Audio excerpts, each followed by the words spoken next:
Hi friends, எல்லாம் எப்படி இருக்கீங்க? இன்றைக்கி எங்கள் வீட்டில் முட்டை பொடிமா செய்ய போகிறேன். எப்படி செய்கிறதுன்னு பார்க்கலாமா? 2 வெங்காயம் எடுத்துக்கோங்க. அதை நல்லா குட்டி குட்டியாக கட் பண்ணிக்கோங்க.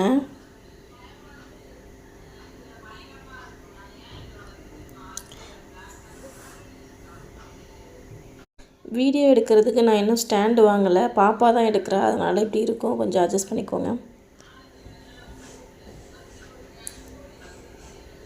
அடுப்பை ஆன் பண்ணிவிட்டு பேன் ஹீட் பண்ணிக்கோங்க. ஹீட் பண்ணிவிட்டு ஆயில் ஊற்றிக்கோங்க.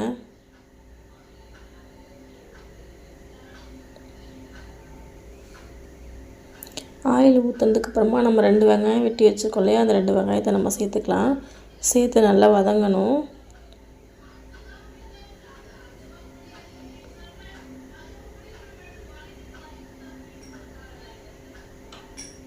நல்லா வதக்கிக்கோங்க.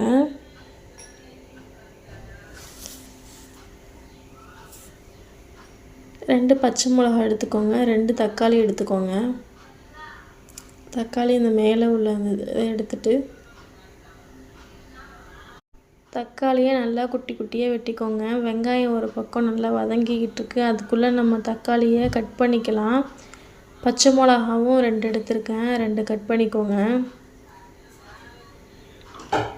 இது ரசத்துக்கு சூப்பராக இருக்கும். முட்டை பொடி மாசு செஞ்சு பாருங்கள், நல்லாயிருக்கும், சூப்பராக இருக்கும்.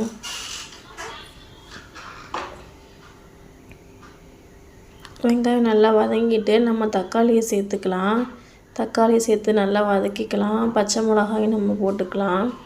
போட்டு நல்லா வதக்கினதுக்கப்புறமா நான் ஆச்சி சிக்கன் மசாலா இருக்கு இல்லையா, பெப்பர் சிக்கன் மசாலா, நான் அதுதான் போடுவேன். அது போட்டுக்கோங்க. அது வந்து பார்த்திங்கன்னா ஒரு ஸ்பூன் போட்டுக்கோங்க. மஞ்சத்தூள் ஒரு 1/4 ஸ்பூன் போட்டுக்கோங்க. முட்டை வந்து இன்றைக்கி நான் 4 முட்டை எடுத்திருக்கேன். 4 முட்டையும் இன்றைக்கி நான் உடச்சி ஊற்றிடுறேன்.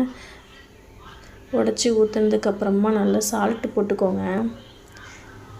தேவையான அளவு சால்ட்டு போட்டதுக்கப்புறமா எல்லாத்தையும் நல்லா மிக்ஸ் பண்ணி கைவிடாமல் நல்லா கிளறி விடுங்க.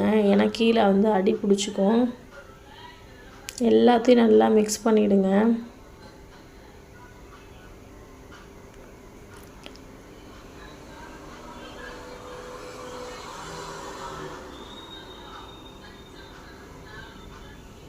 நல்லா ஃப்ரை ஆகணும் முட்டை, அந்த அளவுக்கு வந்து நம்ம நல்லா மிக்ஸ் பண்ணிக்கிட்டே இருக்கணும்.